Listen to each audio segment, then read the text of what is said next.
How often do you use excuses like, I had a long day at work, or I'm just not feeling it? It isn't easy to talk about erectile dysfunction, but Roman makes it easy to discuss and treat ED. With Roman, not Greg Roman, just Roman, you can get a free online evaluation and ongoing care for ED, all from the comfort and privacy of your home. A healthcare professional will work with you to find the best treatment plan. If medication is appropriate, Roman will ship you real medicine with free 2-day shipping. None of this fake medicine baloney. The whole process is straightforward, simple, and discreet. Getting started is, again, simple. Just go to getroman.com/BWF and complete an online visit. Erectile dysfunction used to be tough to talk about, but now there's Roman. Complete an online visit today to connect with a doctor and take care of it. Just go to getroman.com/BWF to get $15 off your first order of ED treatment, a free online visit, and free 2-day shipping. That's getroman.com/BWF for $15 off your first order of ED treatment.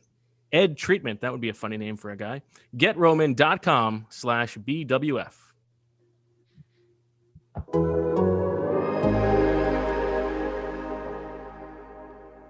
Bird to your mother, it's time for another episode of Birds with Friends. Just a trio of feathery brethren weathering any season to see the Eagles eating teams like Scrammy's topped with cheese. It's Philadelphia, Bo, Sheila, and Zach kicking it cooler than 3 penguins till Zach runs off with his valet keys. He's a real nuanced goose. Pull up a branch, get loose. It's time for some juice on some Birds with Friends. The early bird gets the worm, but prefers getting turned like a turn on some Birds with Friends. Bo, Sheila, and Zach coming at you with stats and things flapping their wings on. How do you have time to consume all this content? You're listening to Dave Spadaro interviews? I take a morning bike ride and I listen to I want to hear more about that, but go ahead. No, the Schuylkill Trail. Really? Yes, Wow. yes.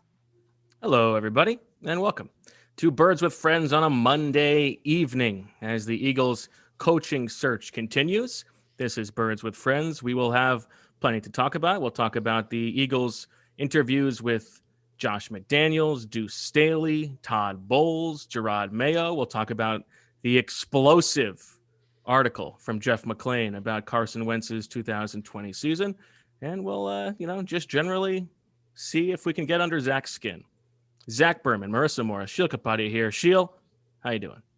Well, this is a disaster. For some reason, my virtual backgrounds are not working. I like to keep this basement bunker a mystery, but I wasn't able to do that today. So now you can see where I spend all my days and why it's so depressing down here in this dark room. And frankly, it's just an honor to be on the podcast here. Zach, Marissa, what did you say with this guy? He might be breaking news. If you need to leave to break news, if you need to go Schefter on your phone during this, then we can handle it. And then you can come back to us. I don't know if you like the Woj comparison, the Schefter, anything you want, you let us know. Well, Schefter called. He wants his scoops back, right? Well, Bo Wolf called. He wants his direct handle back.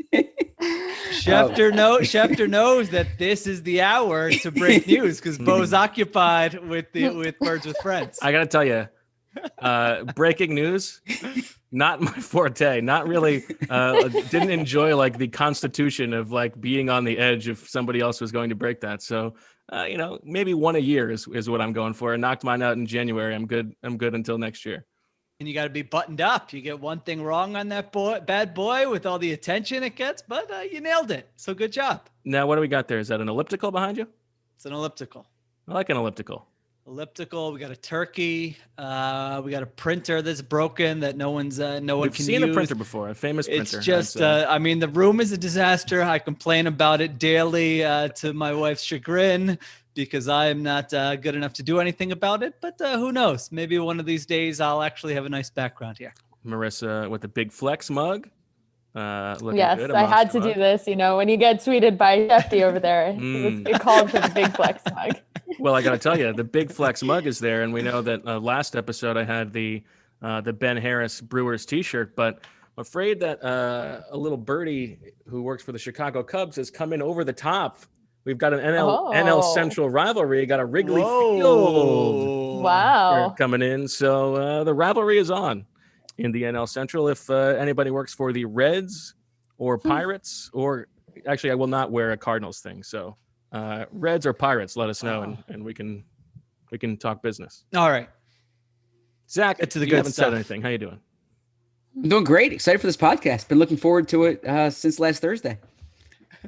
Okay, there you go. This Matt in the chat says, true story on an Eagles road trip. I worked out next to Sheila in the hotel gym. I left him alone. Matt, come on, say hello, my friend. Wow. What is that? Always, we are not. We are definitely not the kind of quote unquote celebrities who you need to leave alone in public. Please do say hi. Well, I mean, you might be, but I certainly don't am not. Listen, You're referring to yourself as a celebrity here. And that's why I said, and I will unquote. say, leave Marissa alone, please. Yeah, definitely leave Marissa alone. Had we were buying some cheese at the farmer's market yesterday. Celebrities just like us, right? And and Jesse, whose family runs Birch Hill Run Farms, said he's been a Birds with Friends listener since 2017. So listen, I can give you a full endorsement of Birch Run Hill Farms. Anybody who's looking for it, go help out a BWF listener. So shout out to Jesse. For it. That sounds great. Birch Hill Run Farms. I'm in. Birch Run Hill. Okay. I think I said it reverse. Okay. Birch Run that's your Hill fault. Farms.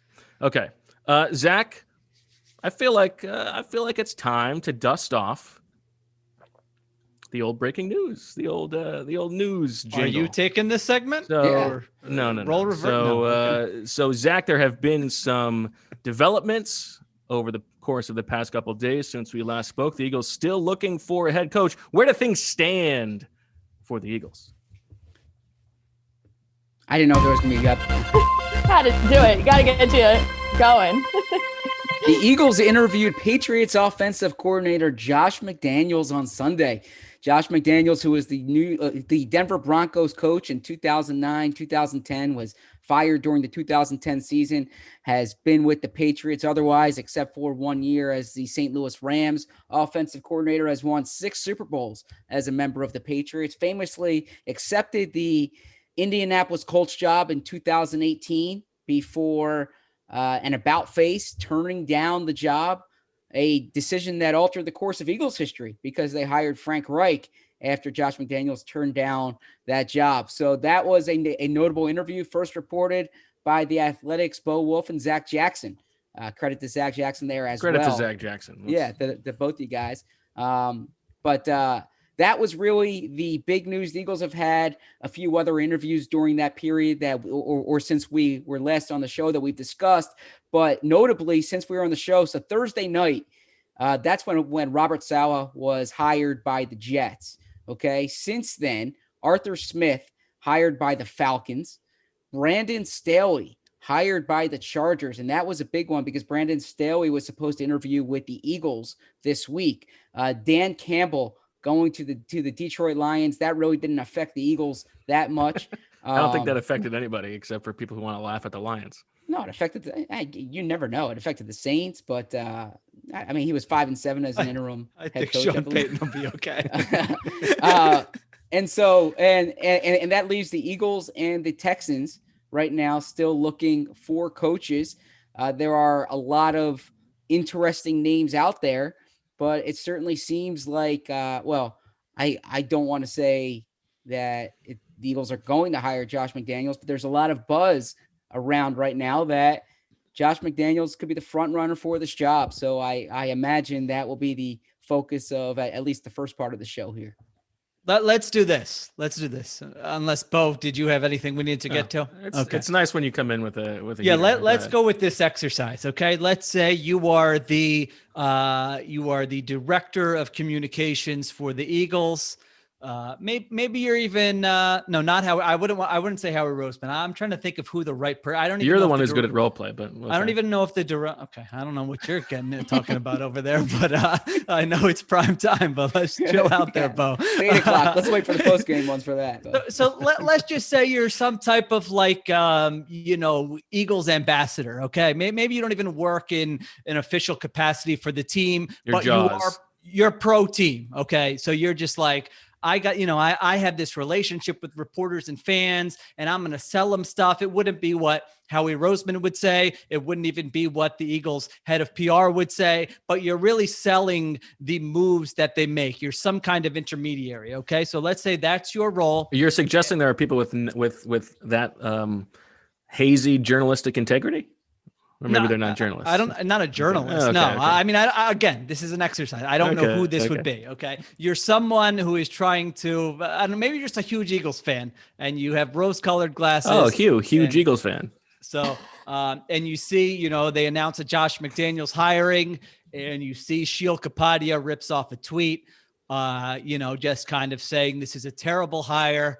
And you say, you know what? I'm gonna get Sheil on the phone. I know he doesn't like to talk on the phone, but I'm gonna call him up, and I'm going to tell him, because I know he's a conduit to the fans. I know he's part of this very popular podcast. I'm gonna sell him on why this is actually a good hire.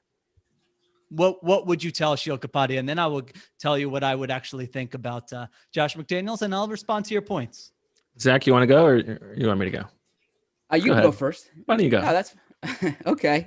You both are not interested in this exercise. Yeah, no. I like this exercise. It's essentially your take. I'm not trying to give an Eagle spin on it, but I would say eliminate the reputation. Okay, take away what the public might think. The history in Denver, the situation in Indianapolis. Frankly, I think both those are valid discussion points. Take away the Patriots Association, which I actually think is material here, okay? Because I think some of that can be manufactured, but simply look at the body of work. And the body of work, if you're looking at, if you get the resume in front of you and you have someone who's been an offensive coordinator as long as he has, and he's been successful doing so, and he's evolved and adapted his schemes over the years based on his personnel, right? So there were periods where it was heavy 12 personnel before teams were really using that. There was a time when they got Wes Welker and they really evolved the way people look at the slot position as their offense changed, as their personnel changed. He adapted to it, and so you look at that. Certainly experienced, has been a head coach before, so has taken some of those lumps.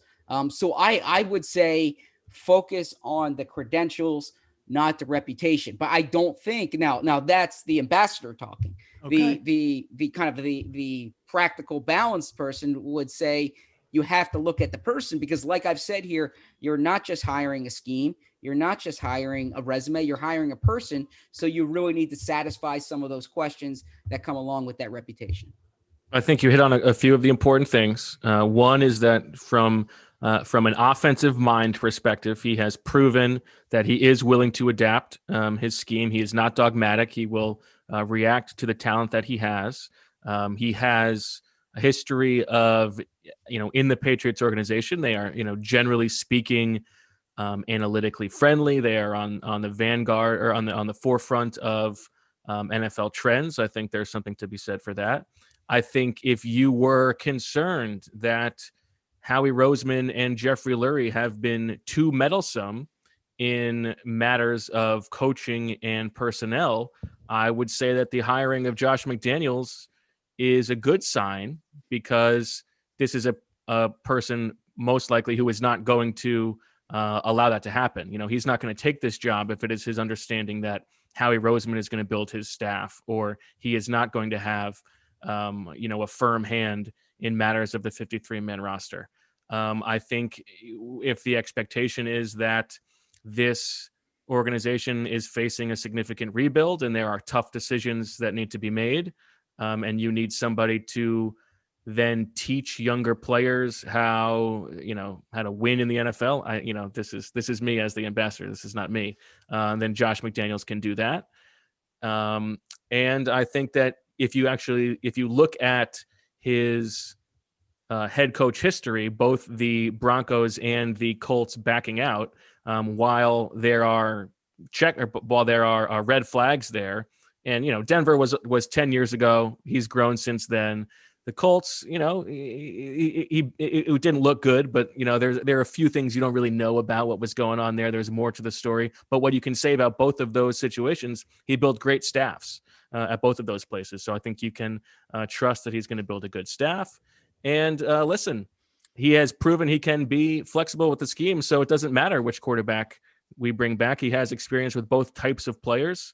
And, we believe that this is an opportunity to get somebody who a few years ago would have been a hot candidate. And this is our chance to pounce. Okay. Good job. In the chat, people are chiming in. Let us know if you think there's anything Zach or Bo missed there, what you think about their analysis. It's been a good chunk of my afternoon kind of digging in on Josh McDaniels because I didn't think this was going to, it was a way to procrastinate from the actual work that I had to do, which I know you are familiar with this tactic. And so I thought, no better time to do your thank you notes than when you have work to do. There you go. So I thought, are they really going to hire this guy? Like, you guys had him on your list of 52, but he had 50. Yeah, I think he was. He was the others.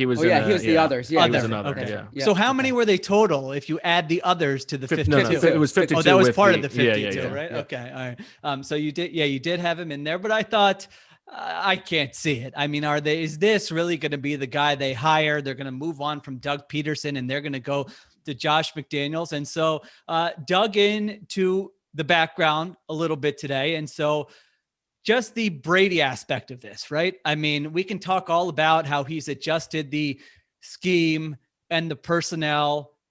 I mean, he was doing it with this quarterback who has just been an absolute machine with or without him, who, is now in the NFC Championship and had a number 6 offense in DVOA this year, going to a whole new system with whole new coaches, all those different types of things. And so, but the same shady trainer, it should be said. Which Josh McDaniels is familiar with. Yeah, Josh McDaniels lost 20 pounds. Yeah, if you read Dan Pompei's story, from 2016. So great story to read if you're wondering about the Broncos situation and kind of what he's learned from that. It is good. So I looked at it. So he has coached. Where are my numbers here? Totally lost them somewhere. All right, I think it's something like I had him. I think it's like he's coached 200 games with Tom Brady. Okay. And if you look at their numbers, just an EPA with Tom Brady, and this is from 2006, I believe, to 2020. I mean, he's had a 15-year run here. They've been basically the third best offense in the NFL over that span. That's how it translates in the games he's coached with Tom Brady. If you look at the 79 games, I believe it is, without Tom Brady, because you have a season with Matt Castle, which is the best check mark in his box. Yeah. You have a season with Sam Bradford with the Rams. You have 2 seasons, or the better part of 2 seasons, with the Denver Broncos. And then you have a 4-game span with Jimmy Garoppolo.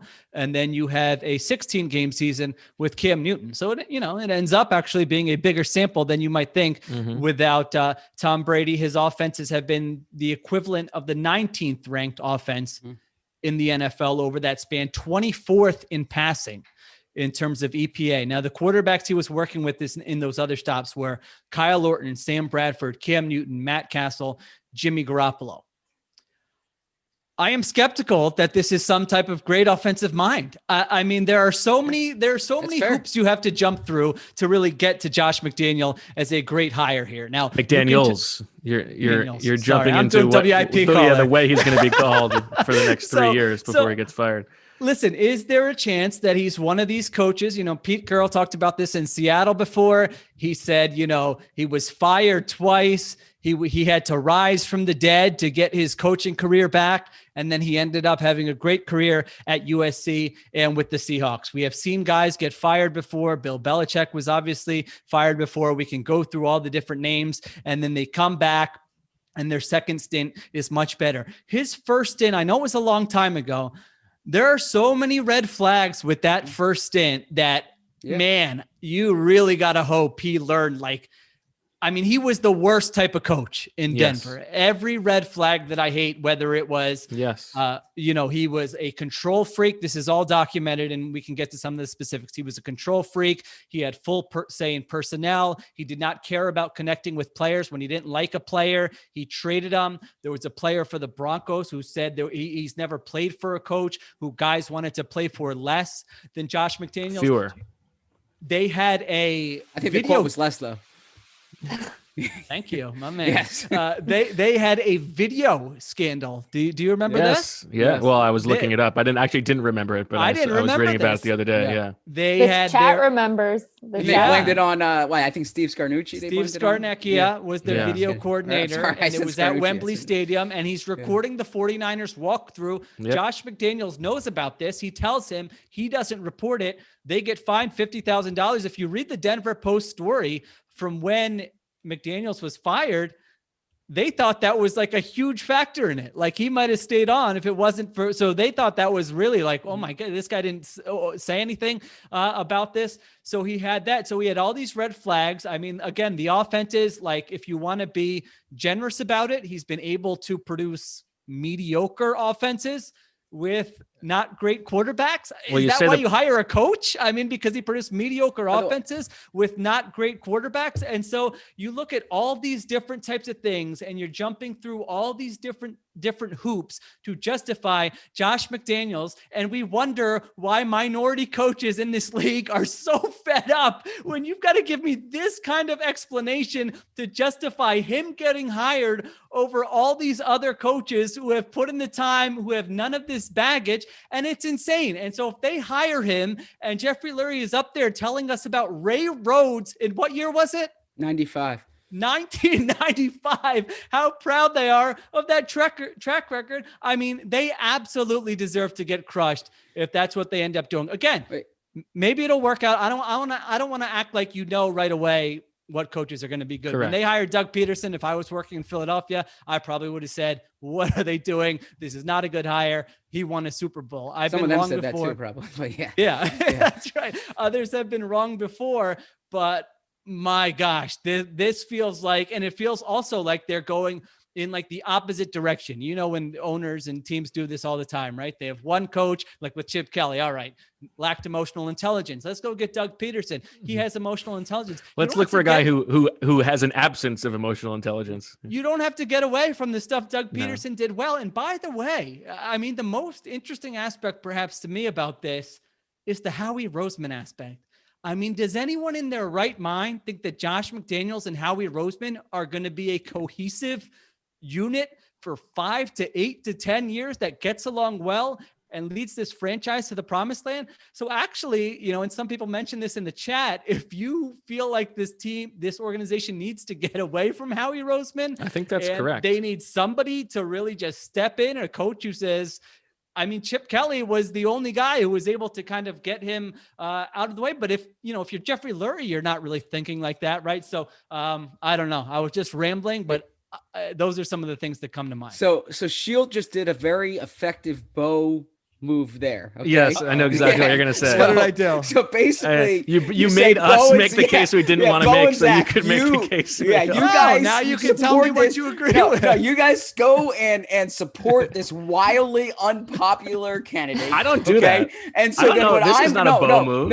No, so Shield ends up looking very rosy to the people in the chat. Yeah. It's like I'm gonna be the one who comes and kills this. I take offense that you think that that's a me move. I don't do that. I just meant like pandering to the people in the chat. Now you respond and tell me what you actually agree with.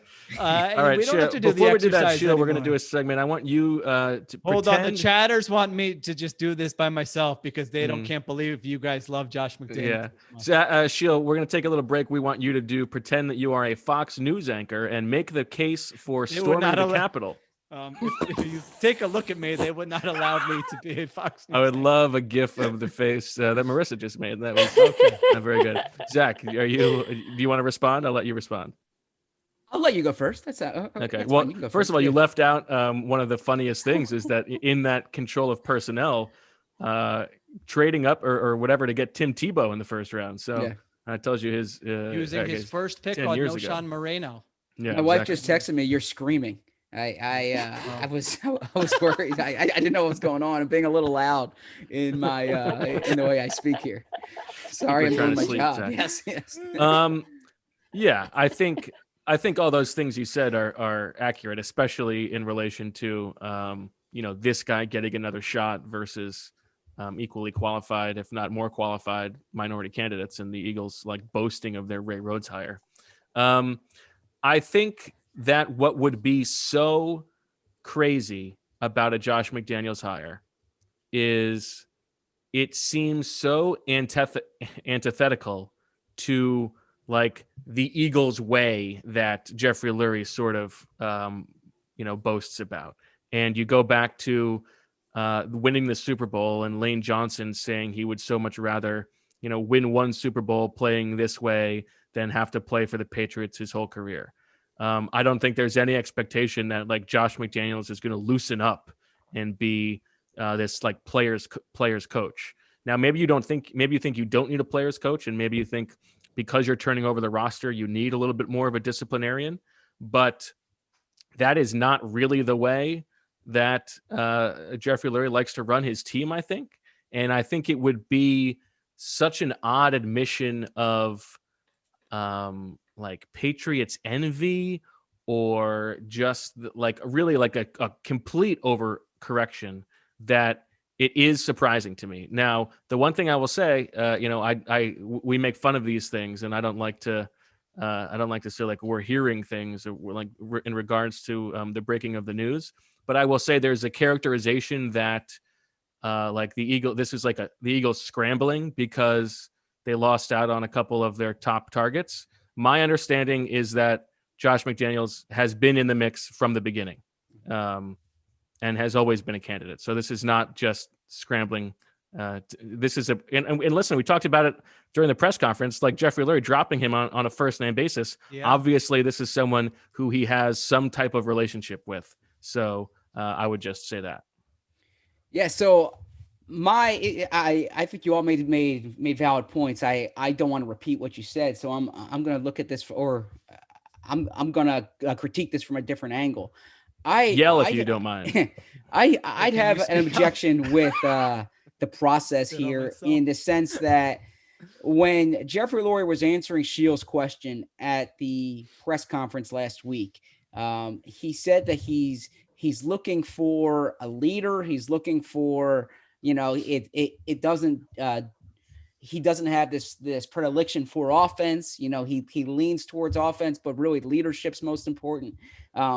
But what this hire is screaming to me is that the only, and this has been discussed kind of behind the scenes, the factor that Jeffrey Lurie is most focused on is fixing Carson Wentz, right? That his objective here is to find someone with experience in working with quarterbacks and with schemes, and has different types of schemes with the intention of fixing Carson Wentz.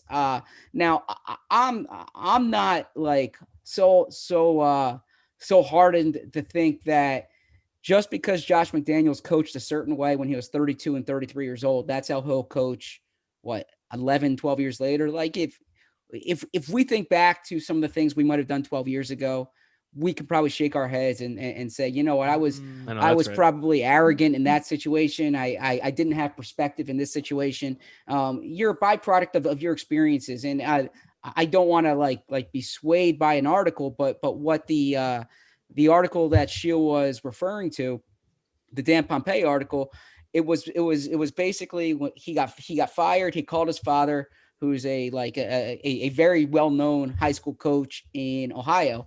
Who you've spoken to. Yeah, he covered Mario Manningham. I did a big feature on Mario Manningham back in the day, and I say back in the day, back in 2010, and I spoke to. So Tom just McDaniels as long ago, so you're just as immature as Josh McDaniels was. And his father said you have to write down everything you know that you did wrong, that you want to do better next time. And he has this Excel document. And he has, and my point being that I'm sure the second time around there are things that he'll do differently, and that if you're 40, I think he's 44 now, right?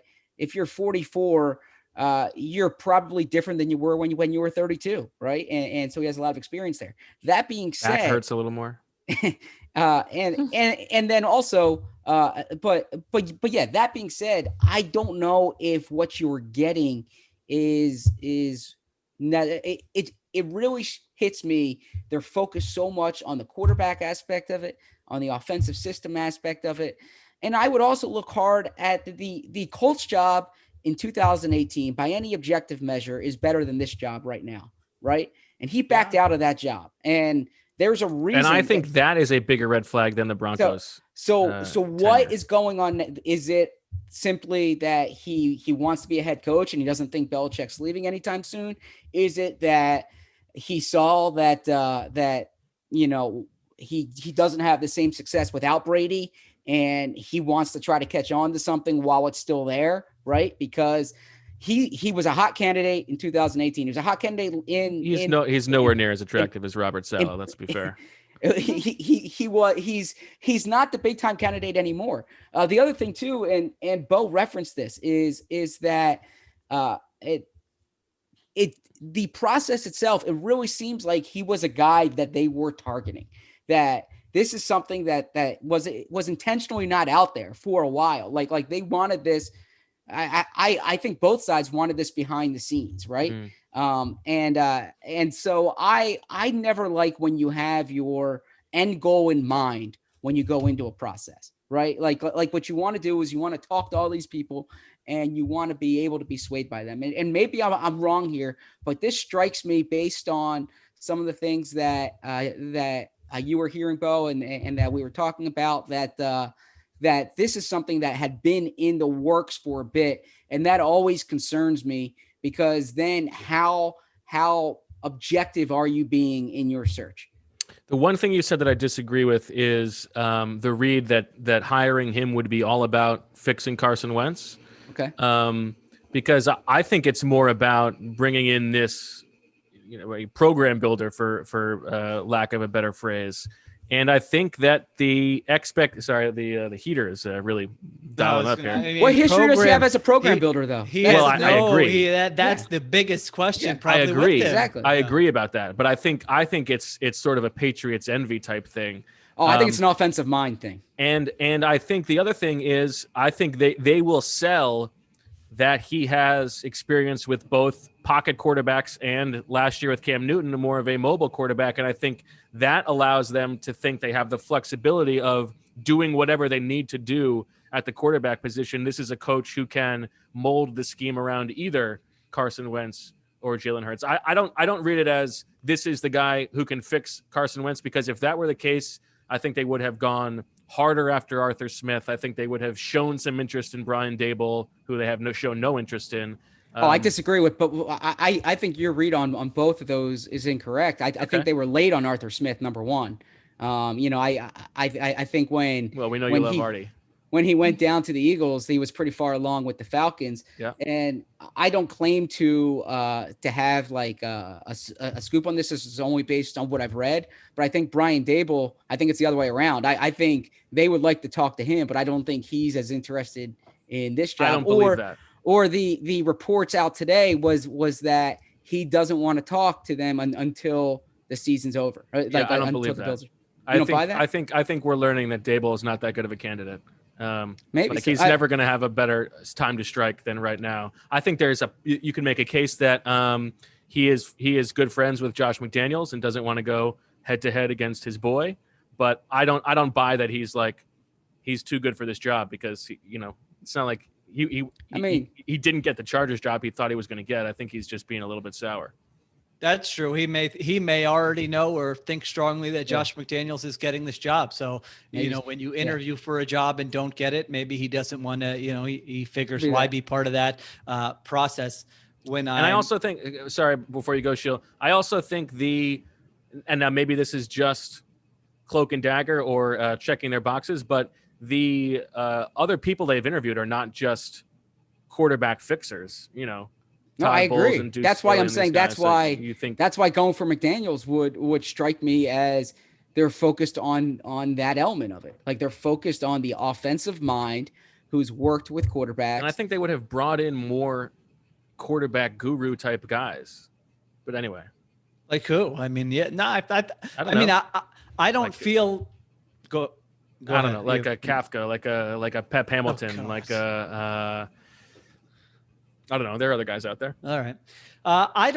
I sort of feel like they want whoever the coach is, they're just going to say they want to hear that you can work with, that you're not tied to Wentz, that you're not tied to Hurts, that you're open to different things. I mean, because that really is the scenario. Because the fact is they cannot know right now what they're going to do. You know, let's say that the Colts get really desperate and they say, we will give you a first-round pick for Carson Wentz, something you did not think was going to be on the table.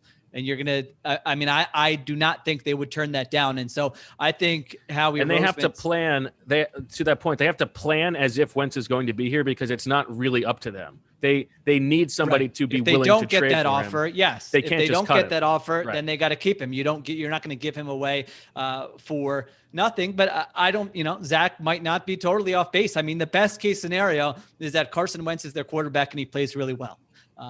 I don't know that that's going to happen. This is going to be such a tricky situation. I mean, imagine if Wentz comes back and you have a locker room who may think that Doug Peterson got fired because of Wentz. Mm-hmm. And then you have Josh McDaniels coming in and they're going, wait, what? This guy is this guy is a nightmare. Very real question. Yep. And Jason Kelce saying, I'm not coming back to play for Josh McDaniels. All of a sudden you have another roster hole. I mean, it really could lead to many different things. And it's so combustible, especially with the Hurts dynamic. But go ahead. It's wild. And so just some other things I wrote down with my McDaniels research here. So he was gone from New England for 3 years and they finished first, and fourth in offensive DVOA without him. Okay. So, I mean, that's interesting. You can say that he did good things while he was there, but I mean, there is no way he is the driving. And what's the thing you always hear about Belichick is that he can coach any unit. He can coach special teams, offense. I mean, their offense was good for a long time. He was the quarterback's coach in 2001. Right. Their quarterback's coach passed away, I think. And he was the quarterback's coach. So, yeah, I mean, it's just hard to, there's no way to ever know, but all the evidence we have suggests that those guys would be just fine without Josh McDaniels, and Josh McDaniels would not be just fine without them. So, I mean, I guess that's the bottom line of what I'm saying. And then some of these other lines from Dan Pompei's story. Now, again, it's fair. This was a long time ago, but at the same time, you have to ask yourself, are these things that change in a second stop? Are these things that you're able to work on? Are these things that are just part of your personality that are going to be an issue? And so he wrote from McDaniels' time with the Broncos. McDaniels was guarded, kept to himself. It seemed like the bridge between the rest of the building and McDaniels' office was raised most of the time. I mean, who does this sound like? 2 coaches ago, that was like the owner's least favorite hire in his history of owning the team. That could be a description. And you know who else it sounds like? The idea of like this self inspection and like changing who you are. It sounds like the Howie Roseman stories we heard during his time away, and it took a couple years for those things to, at least in the public perception, fade away, and for him to once again be, angling for power. So I would imagine that it is something in his DNA. But continue. McDaniel said in the story, I've had an opportunity to truly understand the value of interpersonal relationships and the feelings people have in the building, coach to player, player to coach, person to person. He says, I don't know that I ever considered that before. What? I mean, come on, that's crazy. Yeah. That bothers me too. Work on that, insane. But isn't some of this like Doug just Peterson, being a person? Exactly. Yeah, he didn't come in and work on that. Like that's you're a certain type of person. Absolutely. We've all, we've worked for bosses or other people. I mean, there are some people you just say this person's great to work with. This person is not great to work. And you can work on it if you have all the other stuff. If you come in and he's great at a bunch of different things and he is this offensive guru, and that's like your weakness, but you show that you're really making an effort, maybe you have the leadership council or whatever, then maybe you can live with it. Bill Belichick would be the guy people would probably point to as kind of the exception. But again, one of my rules is if you think you're hiring the next Bill Belichick, you're probably going to end up disappointed in a few years. With that one former assistant said McDaniels' people skills were a problem. There was friction and distrust between McDaniels and some of his Broncos players. Mitch Berger, now this was the punter, said, yeah, you were right, Zach. He did say last. My gosh, you are a machine. He was just a guy you didn't care about, said Mitch Berger. I mean, come on. I mean, he said, McDaniel said Jack Easterby changed his life. Yes. I mean, we're all reading these stories about Jack Easterby. Exactly. It's notable that the Texans have no interest in Josh McDaniels reportedly, with Easterby and Nick Caserio, who he's also tight with. I think that's an important data point. That might be fighting perception. Might that be, could be the but reason. They've already gone the full Easterby. There's no real turning back now. I think if the Eagles were to do this, they are really, they better be right. Yes, like they are buying they're buying into themselves so much. We know more than you do, right? Yeah. And so much. I'll say that which which is what they've done for the past 4 years. Like I'm not Adam Schefter. I'm not Bo Wolf either. But like I've one scoop in my life. I've reached out to a few different people, just like, what do you know about him, kind of thing, and people who are in the league like rave about him as a coach, as an offensive mind. But then again, Sheil mentioned the numbers there. That's total. Like Tom Brady was the magic there. Okay. Right. And Belichick and Belichick. Right. And that's one. And then the second part is sometimes like the reputation is deserved and you don't know more than the room does. I'm all for having courage of conviction and not making a decision to win a press conference. But I also think there is a sense of humility. Like not every situation is you finding Andy Reid when no one else knew who he was, right? Like sometimes the conventional wisdom is conventional wisdom for a reason. I'm not saying that's the case here, but I think Bo put it very succinctly. If they do this, they better be right, because their credibility is on the line going in this direction. There are so many variables that go into whether a coach is a successful hire or not, whether a coach is successful. And what is so combustible about this is that I think more so than other options, there is such a slim margin for error. If you're a hard ass head coach, you better win, and you better win early. Right. Because the blow up potential is otherwise. And he even did that. Clear. They were 6-0, and then they were. He's like running along the sideline, high fiving fans. Right. And like, yeah. The big thing in that story, or I guess one of them that stood out to me was him admitting that he wasn't very nice to his assistant coaches. Like, can you imagine a 32-year-old coach like being a jerk to your the other people gifts, on the staff? like, Exactly. They said they had a bad loss and he chewed out all of his assistants. He told everyone what they were doing wrong in the locker room. I mean, come on. In front of the players? I don't think it was in front of the players, but I mean, these are like general leadership quality. Like Zach said, I mean, these are normal kind of human being things too. Now, again, the case would be made, and I'm sure this is the case he would make and the case the Eagles would make, is that he was young. He had too much control. We've seen that story before. But again, we are jumping through a lot of hoops to get to this, I don't really know that the upside is worth doing all that. So we will see. Now so we've made the point now. I don't know if we have to do a couple ad reads here now or not. Zach, I think you're up ahead of me, but I will jump in here. After the ad reads, we can get to this. So we've made kind of the case for why the Eagles might sell it. And we've made the case for why it sort of feels like all of us are questioning it, or at least skeptical about it.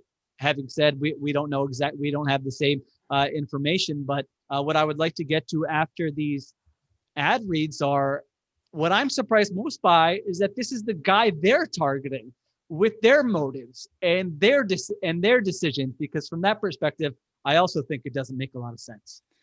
So the Eagles are pursuing a ring. Let me tell you something about rings here. This episode is brought to you by 1010. Now, you may have read about this in the New York Times, In Style magazine, or Forbes, and we're excited to tell you about it. 1010 is an exclusive collection of 10 one-of-a-kind engagement rings designed by 10 of the most distinctive designers working today. Using only diamonds responsibly sourced from Botswana, 10 design masters have each produced a uniquely beautiful commitment ring. They're available now exclusively at BlueNile.com, and when they're gone, they are gone. We all know that the diamond engagement ring is iconic. It's a timeless expression of the deepest commitment between two people, and with 1010, it's been beautifully re-envisioned in the hands of 10 modern designers working exclusively with sustainably sourced diamonds. If you're ready to mark a special commitment or looking for a unique and meaningful way to celebrate Valentine's Day, you're definitely going to want to check this out. Again, this exciting limited edition collection of diamond engagement rings is now available exclusively at BlueNile.com.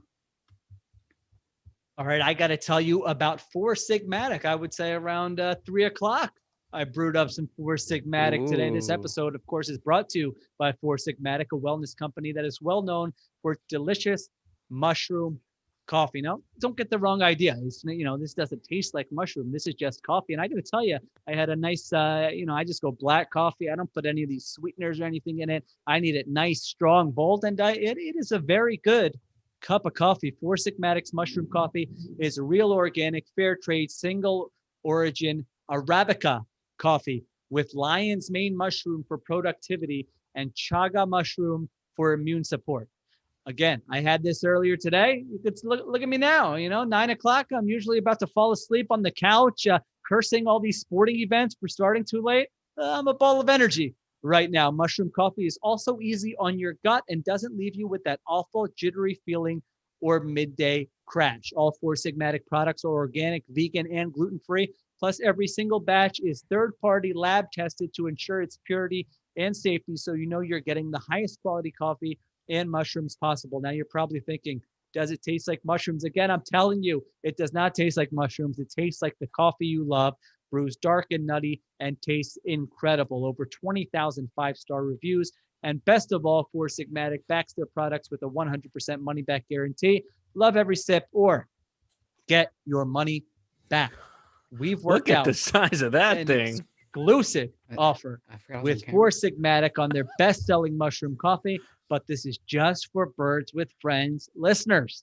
Get up to 40% off and free shipping on mushroom coffee bundles. To claim this deal, you must go to foursigmatic.com/birds. This offer is only for Birds listeners, and it's not available on their regular website. You'll save up to 40% and get free shipping. So go right now to foursigmatic.com/birds and fuel your productivity and creativity with some delicious mushroom coffee. Just an enormous jug of Gatorade that ZB just flexed. Gatorade, really? Crazy. Very impressive. All right, before we get to the conversation, I want you guys to write these 7 names down because we're going to do a turkeys to the castle. Okay? Josh McDaniels. These are giving us homework. Thanks. Yeah, we'll do it. I want you to write them down, and then we'll come back to it. So the 5 candidates that the Eagles have interviewed that we know about, who are still available: Josh McDaniels, Deuce Staley, Todd Bowles, Gerard Mayo, and Joe Brady. I want you to write down Lincoln Riley as well, and then the field. And so those 7 options give me your turkeys on who you think will be the Eagles' next head coach. So your question, Sheil, why are the Eagles interested? Well, I'm very confused at it. If Howie Roseman is alongside Jeffrey Lurie for this interview process and is, theoretically leading this bad boy, how he comes away saying Josh McDaniels will be a great fit here. I mean, it just seems to me, given the history where there have been, clashes, infighting, power struggles with this organization for as long as we can remember, and you're trying to get a coach, one thing I think we all feel like they liked about Doug is that they could kind of, I don't know if control Doug is the right word, but Doug wasn't going to, step into Howie Roseman's office and make personnel demands or say, no, I'm not doing it, at least until this year, or say, no, I'm not doing that to my coaching staff. I'm the man here. I won a Super Bowl. I'm doing what I want to do. I mean, McDaniels, unless this guy just had a, totally awakening, would be the total opposite of this, where if you were a GM like Howie Roseman, I would think this would kind of be your, I don't know if I want to say your worst nightmare, but certainly not the guy at the top of your list. What am I missing there? Well, I think that's right. I think the read would have to be, if they hire McDaniels, that the influence over Doug was because they thought he needed it, not because they wanted to give it. That he wasn't capable of building his own staff or having a heavier hand in personnel. The other possible read is that, we talked about after the press conference, Jeffrey Lurie giving absolutely no rope to the fact that Howie Roseman had anything to be accountable for. What if this is Jeffrey Lurie saying, you are not doing a good enough job, Howie. I need somebody who can have a little bit more of an influence. And this is Jeffrey Lurie. This is the accountability for Howie Roseman, bringing in a person like Josh McDaniels. I think that's a possible read. Yeah. So my read on this is that I think we as reporters, and I don't want to speak for fans, but I think the general perception is that like Howie's the one behind the scenes pulling all the strings here. I don't think this is Howie Roseman's hire. This is Jeffrey Lurie's hire. I think firing Doug Peterson was not Howie Roseman's decision. That was Jeffrey Lurie's decision, right? Like I don't think this was one of those things where Howie was working the back channels trying to get Doug out the door. And I don't think this was one of those things where Howie is the one going to Jeffrey saying, we need to hire this person. I think Jeffrey Lurie is in the driver's seat here. I think he was the one who was unsatisfied with Doug's answers or with Doug's plan. And I think he's the one who believes that he knows how to find a coach, identify a coach. He truly believes that he's made 4 hires. That's not truly. He did make 4 hires, so he doesn't need to truly believe that. But all 4 of his hires have brought their team to the playoffs, right? Which is not something that every team has. That they've gone on to be head coaches elsewhere. I truly think that he you can call it hubris, but he is in the driver's seat here. I don't think this is Howie pulling the strings. I think Howie's like helping in terms of the information gathering, right? And Howie's very connected around the league. But this is Jeffrey's decision. Howie's not hiring the coach, in my opinion. Yeah, I mean, I would say even when it seems like Howie may be out of it, I'm sure he is exerting, some type of influence or having his voice heard even. But I mean, you could be right. I mean, that certainly makes sense. Now, I think that doesn't mean that Howie had nothing to do with Doug Peterson leaving, because I think there were things Doug Peterson probably wasn't happy with the absolutely. setup. But I would agree with you that from Howie Roseman's perspective, keeping Doug Peterson in the mix was probably like a best case scenario. I mean, Doug Peterson is a likable guy.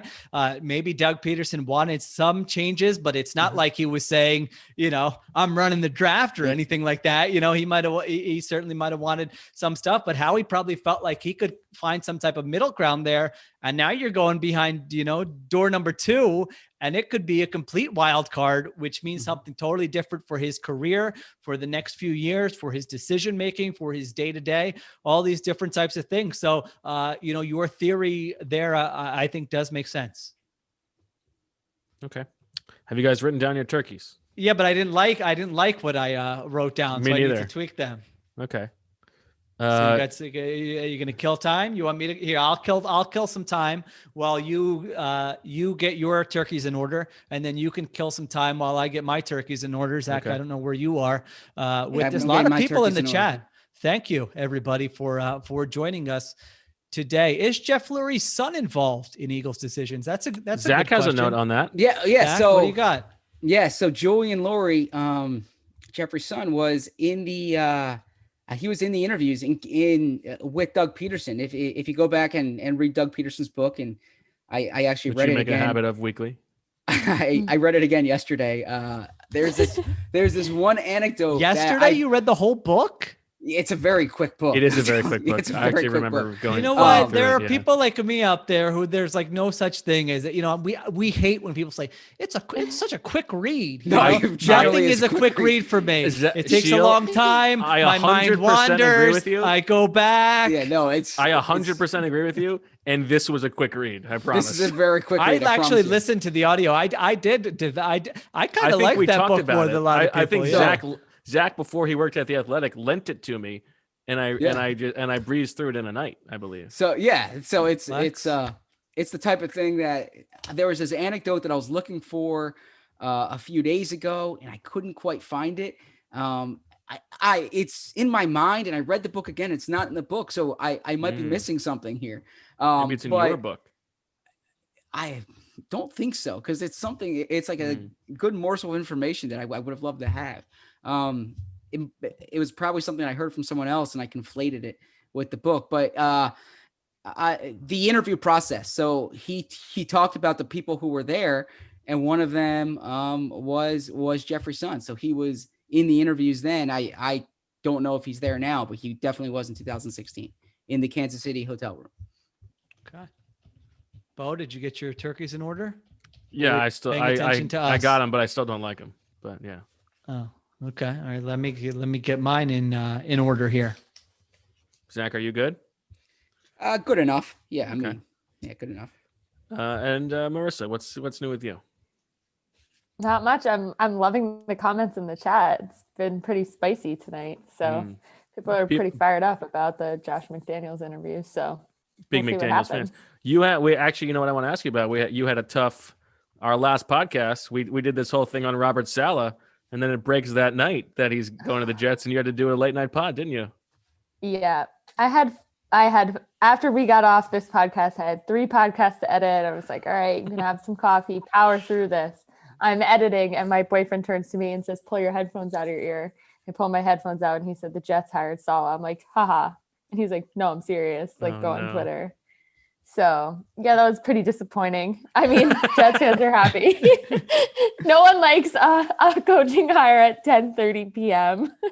But yeah, got it all done. So I went to bed at like 5:30 that night. Well, morning, I guess you should say. But yeah, Hardest working person at the fans are fired up. Athletic. Yeah. I know, too, No, really. Zach, coming from you. No, I mean it. You She's like, listen, I work a lot harder than Bo and Sheil, but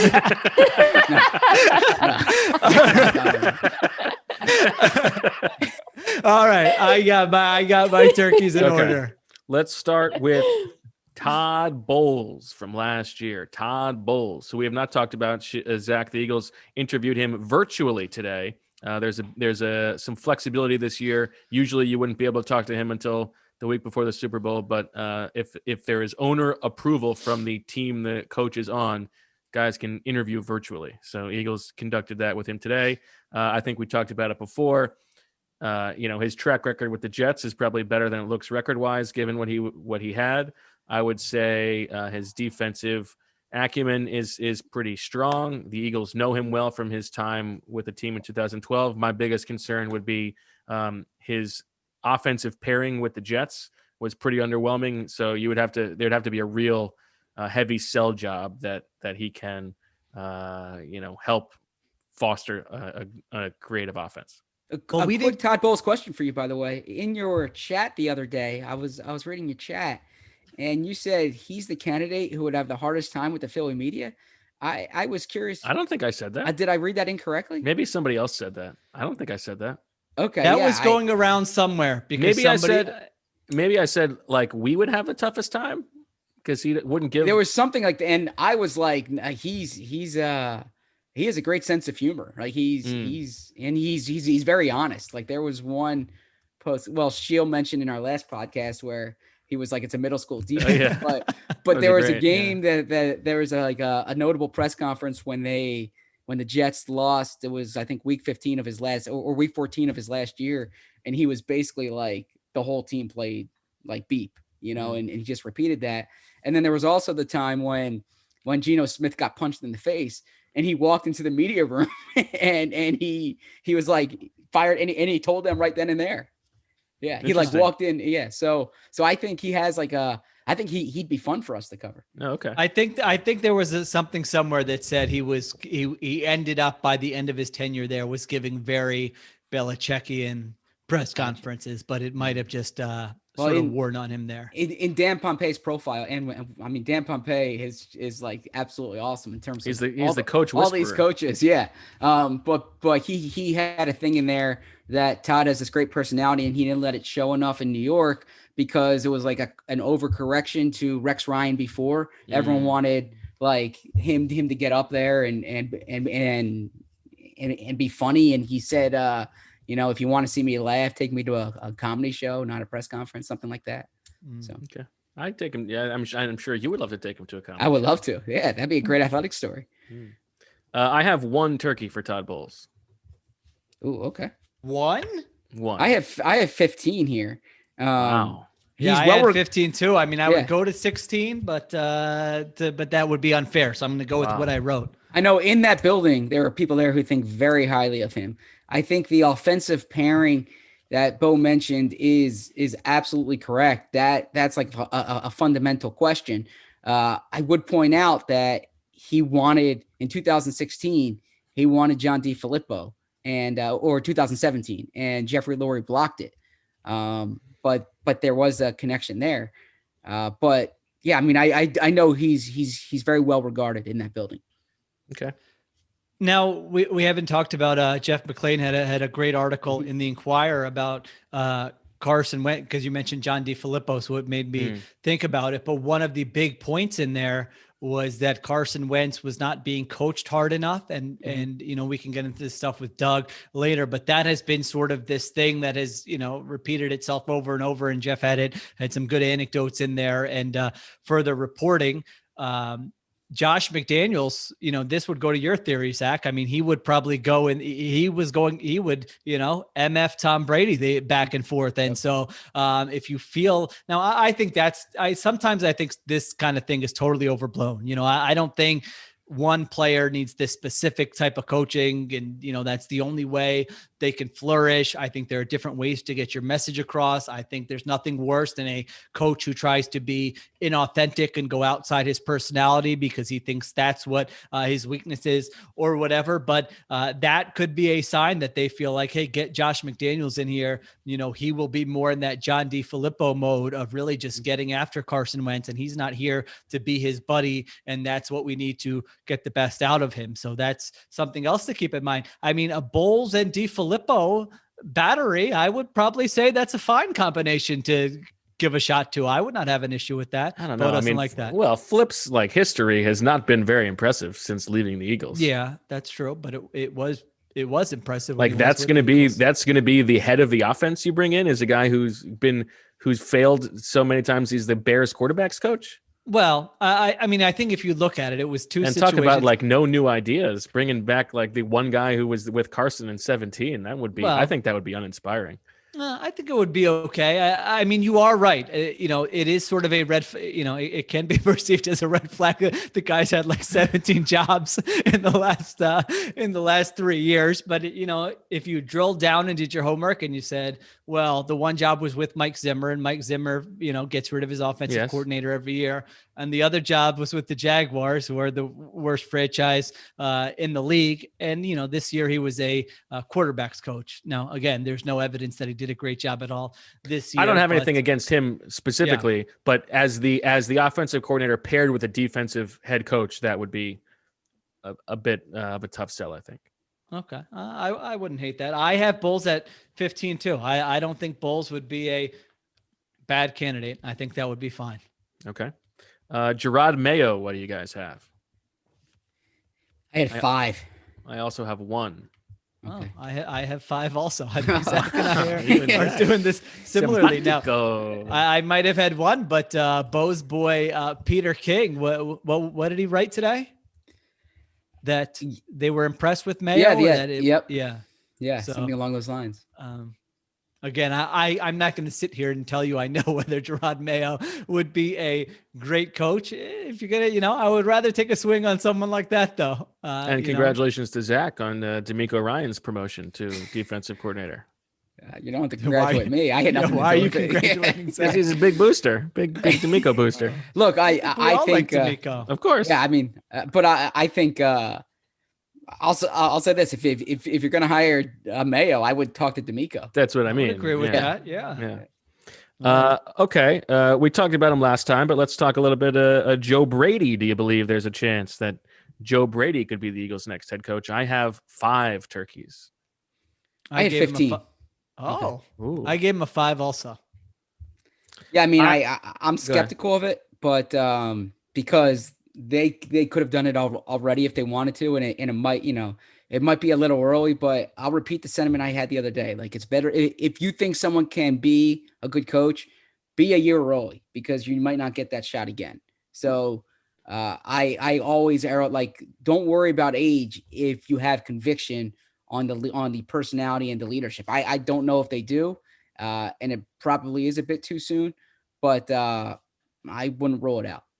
I think this is another one where he was enough of a hot shot candidate that there is probably enough signal in him not getting a job and the Eagles, not bringing him in for a second interview reportedly, that it tells you maybe he was a bit of an underwhelming interviewer this time around. Yeah, that was my read. I mean, if they really liked him in the interview, he fits sort of the other things they're looking for, the up and coming offensive mind. If that's what you think of him, that it feels like he would have gotten a more interest quickly. So that's why I had him that low. What do you guys have for the field? 5. I've got 9. Yeah, that could be higher. I could switch Brady in the field. I have 15, although I don't know. Do you have somebody, with the Well, field? one guy they have supposedly requested an interview for is Kellen Moore, and that hasn't happened yet. And there is some thought that they're going to request a virtual interview with Eric Bieniemy, although that has not happened yet. I don't know. I think there are probably some options out there that would be a little bit more clandestine that the Eagles sort of like to surprise us with every now and then. I think it's a possibility. No one off the top of my head jumps to mind, like Bill Cowher or something stupid like that. No, I mean, I think it could be. I think it could be a college coach, and the reason I say that is college coaches are often under the radar. Yeah, right. Because you're not going to announce an interview. Yeah. Yeah, and also the college coach doesn't want it out for recruiting purposes. Like, if they're going to take a job, like the only way a college coach is okay with a job being out there is if they're just angling for a raise, right? If they're looking, if they're looking for the pay bump, if they're legitimately interested in taking a job, they don't want it out there because it's going to mess up recruiting. Especially at this point in the calendar. So I think you're right. If it's out there, they want it out there, and they're not going probably. Exactly. Yeah. It was. It's an old thing of when you cover college sports, like you're never more popular than when there's a coaching vacancy because people love having their names attached because it's a way to bump your salary. Yeah. That's now true. Eric Bieniemy's agent. Yeah. Zach, what he seems to think that Josh McDaniels is a done deal, right, Zach? Yeah, he had a tweet today, lamenting and it's a very reasonable. Pathetic. Yeah, that on Martin Luther King Jr. Day, that there's not been a black coach hired. Now I don't want to say minority coach because Robert Saleh is the first Muslim head coach, I believe, and he's of Lebanese descent, I believe. But specifically when you're talking about black coaches, there's not been one hired, and it's especially noteworthy because if you look at the championship games this weekend, right, there are four coordinators. Both coordinators on Tampa Bay, Leslie Frazier, Eric Bieniemy. Yeah, so right. 4 coordinators. And perhaps it's a function of the timing. Right, that if your team's still in it, it's harder to get a job.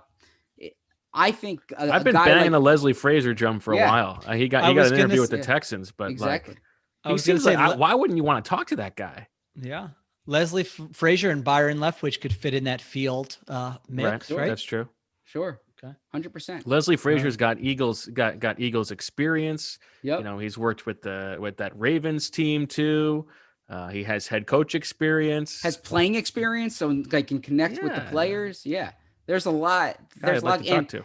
and he could also be a good placeholder coach in that I think he's 60 something years old now, Mhm. right? But he's Yeah, probably somebody not you pair with Deuce or something. he's someone that can get you through like a 5-6 year period if you're lucky, and then you It's a can long kind of time. 5-year period. Yeah, I mean, I'm taking the under on whoever they hire under 5 years. Under 5 years based on All recent right. history, right? Yeah. Who else we got? Okay. So 3 left. Deuce Staley, Josh McDaniels, and Lincoln Riley. Let's do Lincoln Riley. I have Lincoln Riley at 20 turkeys. I had him at 15. I had him at 10, and only because if he wanted this job, they would have hired him already, in my opinion. Well, maybe he can be talked into it. Yeah, but I think that my guess is that he is the Eagles' first choice. yes. If the Eagles could hire anybody, they would hire Lincoln Riley. And rightfully so. And yeah, I think that's probably right. Yeah. And so, like, if they have been talking back channels at all, and there is anything, if there's any wiggle room or there's any like huge asks that he has, you remember my friend Huge asks, then they could be putting that together, and they need to go through the process in case he says no. It's not dissimilar from the Chip Kelly situation from a hiring perspective. So I have him as my second most likely, only because I think he is the Eagles' first choice, and if they can put together any kind of package that he can do, they would do it. That he would take, they would do it. Yeah, I mean, he's a coach that if Jeffrey Lurie just decided to blow everything up as we thought might be the right option, then maybe you would be in better shape to land someone like that, right? You could kind of do the maybe the Kyle Shanahan treatment, say, come in here. We're going to get your input to hire a GM. You guys will be tied at the hip. So, this is, you're going to be able to run this operation, but you're not getting the control. You're coming to a place where there's already a GM. You're coming to a place that doesn't have a great quarterback situation. You're coming to a place where the previous head coach was fired 3 years after winning the Super Bowl, that doesn't have a lot of resources, that doesn't have a great roster, that is in terrible cap space. And so if you're Lincoln Riley, Lincoln Riley is not like Brian Daboll. Like the offers should be there year after year, where you can be patient. Where does your family want to live? I don't know where everybody's from, all those different types of things, but you don't need to just jump at this right now and strike while the iron is hot. So I think they would have to do quite a sales job to get him in there. And if they were able to do that, then again, we don't know who's guaranteed, but I would say that would be that would be an inspiring hire, somebody that the fan base could get excited about, someone who you could talk yourself into the upside as a program builder, as sort of an offensive guru, all these different types of things, as a face of the franchise, if you were able to land somebody like that. Yeah, I mean, he's I believe he's from Texas. Very small town, right? His first date with his wife was to see Sweet Home Alabama, interestingly enough. But Lincoln Riley, scary, you really man. sold that like it was a big reveal. I like that. I love that movie. You I waited love a that beat movie. for a reaction. it Well, felt like. Doug Peterson. This was, you guys might not I'm remember just thinking, this. what the You hell? guys might not. All right, I'm sorry. The joke did not land No, it's here. because Doug Peterson, if you remember some of our early pandemic podcasts, was saying how he and his wife were watching a lot of Reese Witherspoon. Okay, Yeah. So I was saying. Oh, so you thought we were going to connect those dots and laugh? Yes, that it fits. It's You like don't the know me coach- very well. he watched like 3 things with Reese Little Witherspoon, fires Doug, everywhere, right? And he watched the morning show, and then he watched another movie. Lion, And, what was it? Tiger Kick. yeah. But he said another Reese Witherspoon one, and I just thought it's like a coach's wife type cliche. that's so maybe. funny. They watch Reese Witherspoon movies. So that joke didn't land. I'm sorry. Todd Bowles will not laugh at that one. But no, Lincoln Riley, everything you guys said is correct. It's also the type of thing where you're not going to like win him over with the contract. Oklahoma pays him exceedingly well. They could pay him more probably if Downgrade in there's a leverage facilities, play. probably. Yeah. So it's a matter of, do I want to recruit? Do I want to go to the highest level of competition? And maybe that's next year with the Dallas Cowboys as opposed to this year. Ooh, spicy. Okay, Deuce. What do you guys have for Deuce? 10. I have 15. I have 20 for Deuce. Oh, is he your second most likely? He is. Okay, he is my third most likely after Lincoln Riley. Yeah, I mean, listen, I think Deuce is, I mean, even if Josh McDaniels is the guy they want, there's always the possibility he could back out again. So they need a backup plan. I think Deuce probably is their backup plan. He's the Doug Peterson of this cycle, kind of, for them, maybe. Yeah. If there's any talk about, hey, they had a guy in mind before the process, I would think maybe he was and again, it sucks for Deuce. And if they hire somebody else, I don't know how he stays on staff here. But I would think that with Josh McDaniels, it could be a situation where it doesn't work out. He might not like the setup. It might be, there could be a difference. Like you said, he could back out. They might not like something that they hear once they get to that sort of finish line. And so there could be different things that happen. And they just kind of have Deuce there as somebody who they know the players will play for. If you want to keep some people on your staff like Jeff Stoutland, you can work with him. I imagine they've made some type of promises to Deuce over the years, given how many times he's been passed over for a promotion. And so, maybe that would be the hire in that situation. I would have no objection to a Deuce Staley hire. I think it could be a sensible play, especially if they have an offensive coordinator that they really like, that they were hoping Doug would hire, or that they were going to pair with Doug. Graham Harrell, someone like that. It would. That would raise the stakes quite a bit. I keep going back to what I said at the beginning. Despite Lurie's answer to Shields' question, I still think he leans toward an offensive guy who has backgrounds with quarterbacks. He said it so many times in the past, and so I still lean toward him hiring one of those guys. Okay. I like their 2017 setup where the guy who's getting after Carson Wentz is the quarterback's coach. I don't know. This would be interesting to talk to more people about this, but like, who is the best person for it? Doesn't feel like the head coach would necessarily be the best person for that job, to be hammering him on the mechanics and getting after him when he makes a mistake and all these different types of things. That might be, especially if your head coach doesn't have that type of personality. So I don't know that. If you are the head coach, how do you have the bandwidth with everything on your plate to be so angry and fiery about like the little details and stuff like that? I don't know. It's like, especially it's like a recipe for a heart attack. Especially when I remember, I don't know if it was the Super Bowl year or the year after that, when I went around and sort of asked everybody about the quality that they admired about Doug, or what they, and every single person was consistent with their message that it is that he doesn't get too high or get too low. I know it sounds cliche, but look at some of these coaches. I mean, and it's the look same at what with we Andy. just talked about, with Josh McDaniels. And so I do think that type of consistency is appreciated. And you can say that's sort of a Bobo story where, of course, they're going to say something good, but it was what they said and that's true. But what they said, like, there was a consistent message in what they said about what they liked about playing for Doug. So I think there's something to that.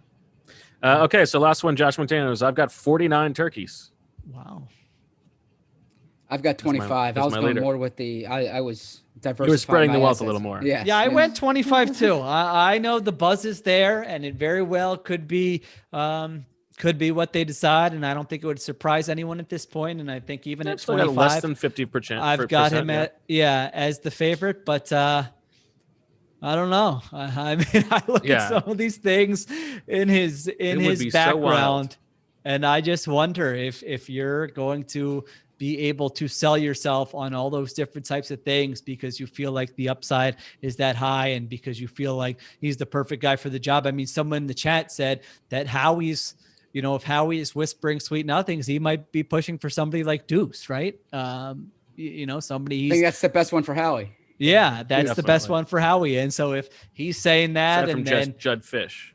Yeah, and then Julian Lurie isn't so. I mean, it could go in a lot of different directions before it gets to the finish line. Now, having said that, probably by the time this gets produced, we will have a new head coach, Josh McDaniels. So sorry, who knows? Josh McDaniels. I know, like either Daniel later McJoshes. tonight or tomorrow morning. Yeah, it's gonna happen. Probably. Okay. I feel like we've unpacked that enough. Why don't we talk a little bit? Well, go ahead. Oh, well, last Julian Lurie note here. I was just looking from when I did the story on Lurie a couple of years ago and asked about Julian. And he said he's way more prepared than I ever was because he's living in it since he was a little boy.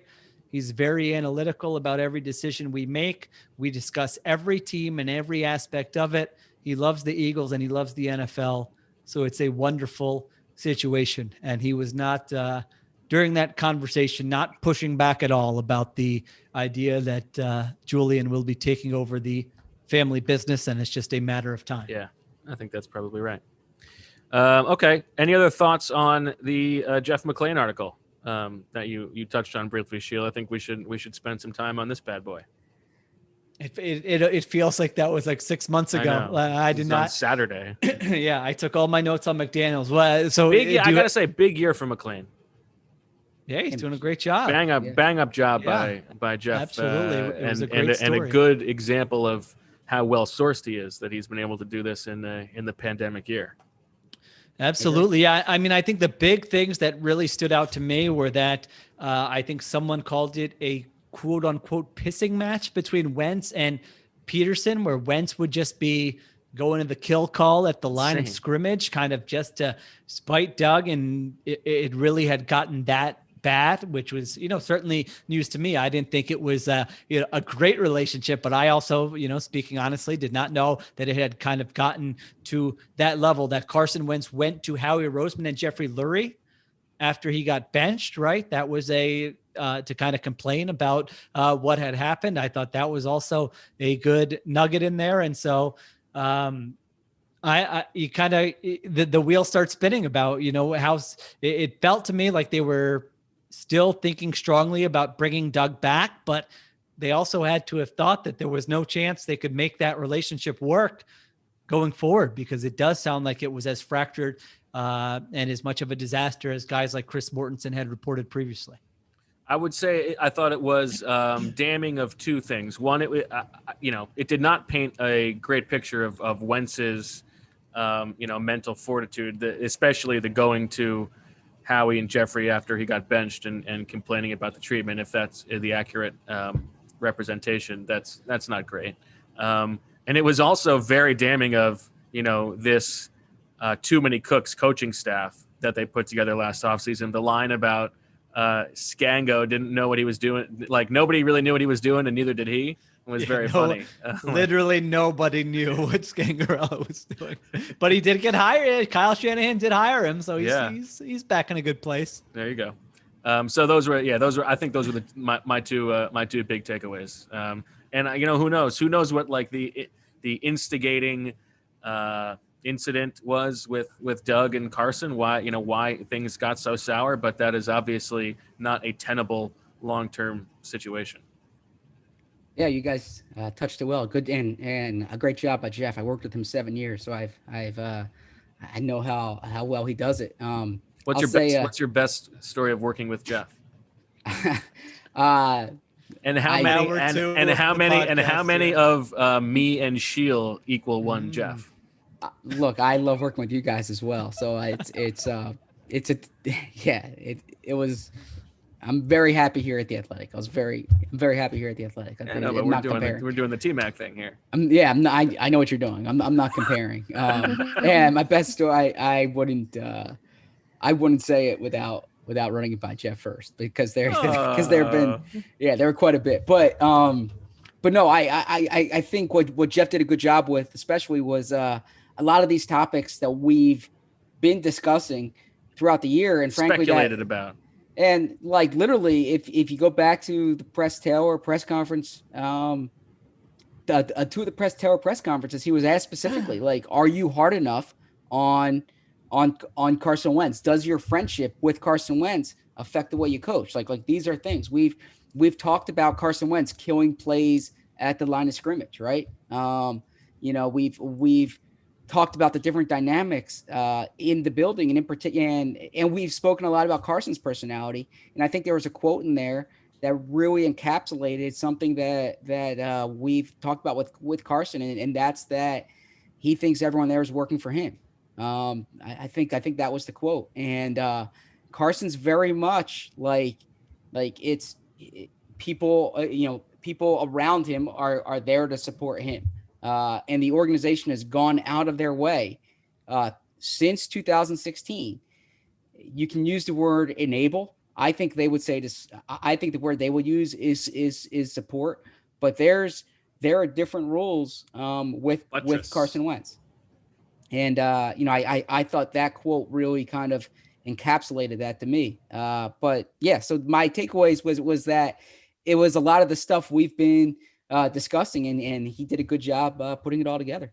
Another important note in there was the story of an offensive lineman going to Doug at the bye, I think, or shortly after the bye, and saying they needed to make the change from Carson to Jalen Hurts. And I think that speaks to this combustible dynamic in the locker room that we've talked about, where if we come back next training camp and Carson Wentz is handed the job over Jalen Hurts, that is not going to go over well. I mean, certainly not universally, and probably not, I would say, in the majority of the locker room, for it to just be handed to him. That's not a good place to start. So if they bring both guys back, and if they bring him back with Josh McDaniels, like, the blow up potential for the organization is like through the roof. Yeah, I mean, I think you overstate that a bit. Frankly, I don't think they have that many guys in the locker room who really have muscle, right? Like, this is a team in transition as it is. I mean, I guess you can look at Lane Johnson, Brandon Brooks. We don't know if Kelsey's going to be there. Lane Johnson, Brandon Brooks, Fletcher Cox, Brandon Graham, right? Those four. Which young players are like second contract players, are foundational pieces? I have a story coming out tomorrow that company. That's a flex that I was doing my job. Yeah. That is comparing the 2021 opening to the 2016 opening. And it's playing off of Jeffrey Lurie's quote that the situation now is not unlike the situation then. And I'm looking at it goes through the roster and the resources to show it's considerably different than it was then. Like, the organizational philosophy might be the same, but what you're working with is considerably different. And just as a point of reference, the Eagles had 4 players that they signed to extensions within a few months after Doug was hired.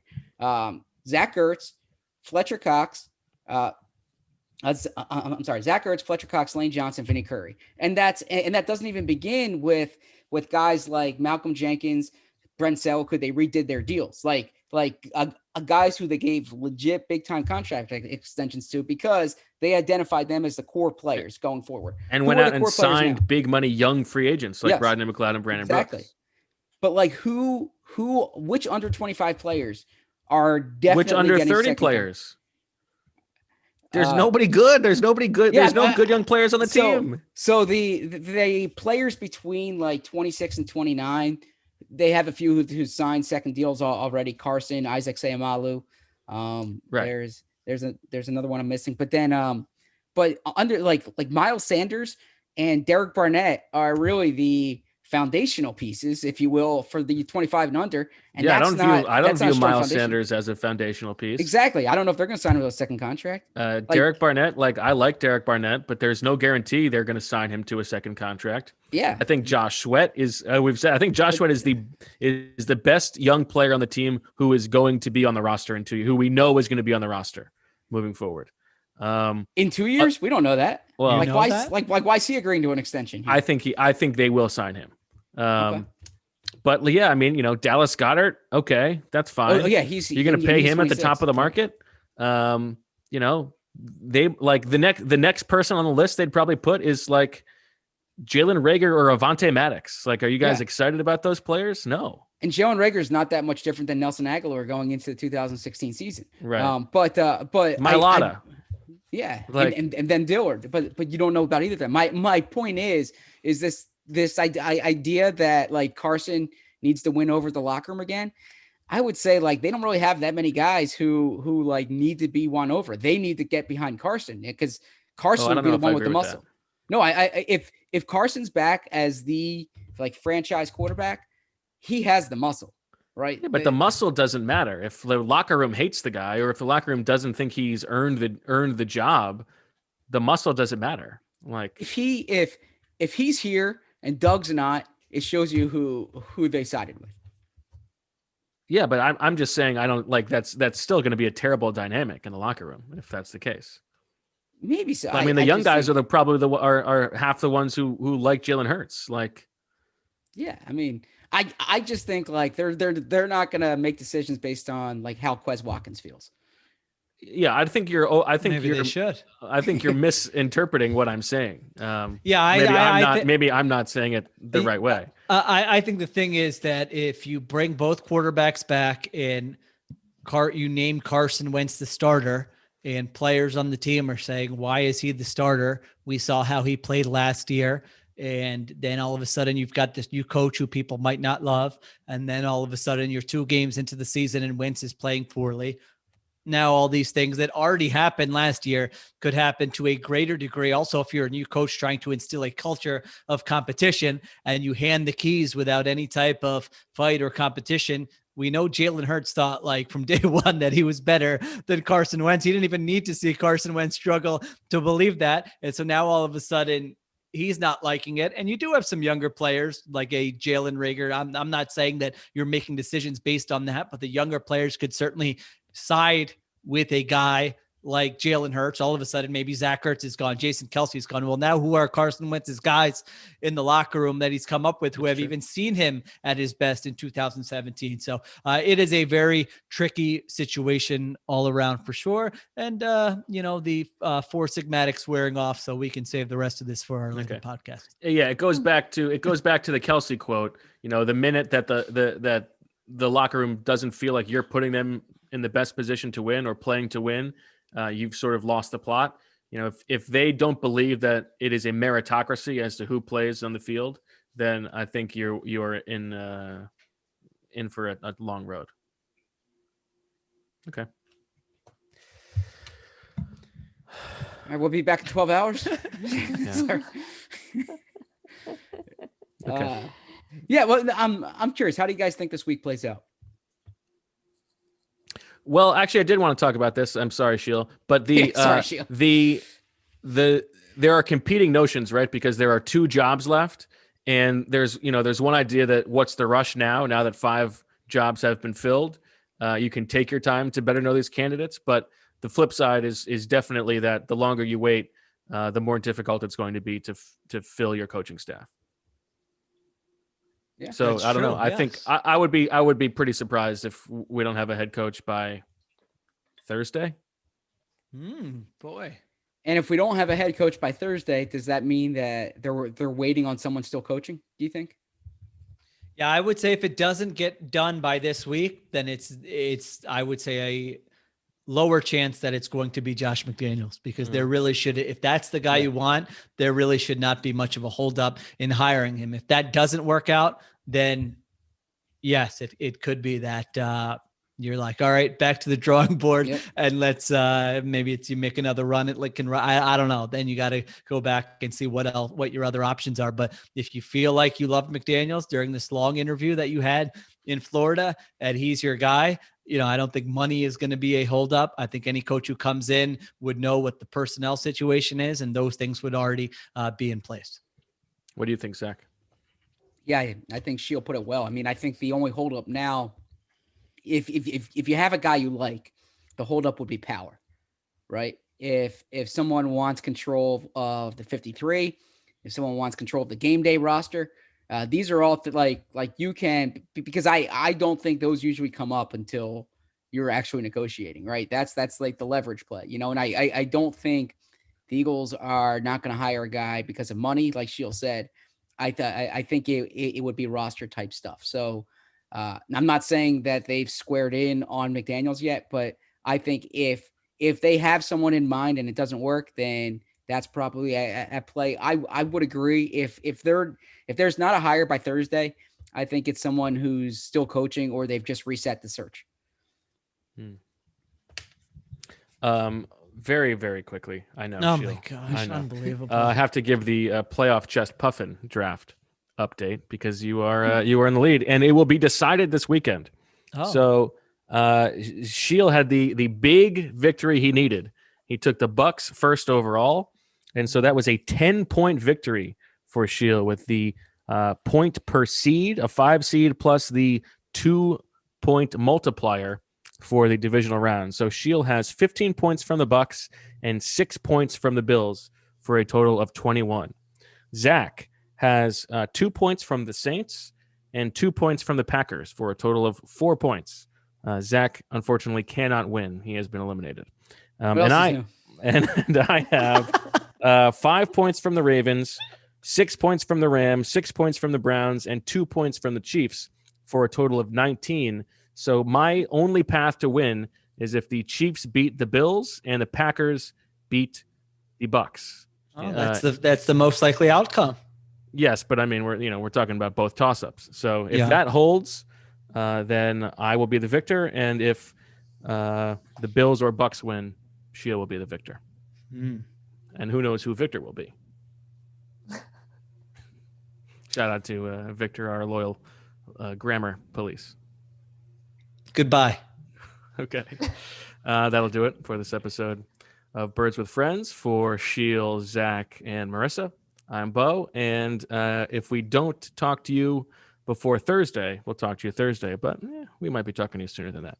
Thanks for listening. And as always,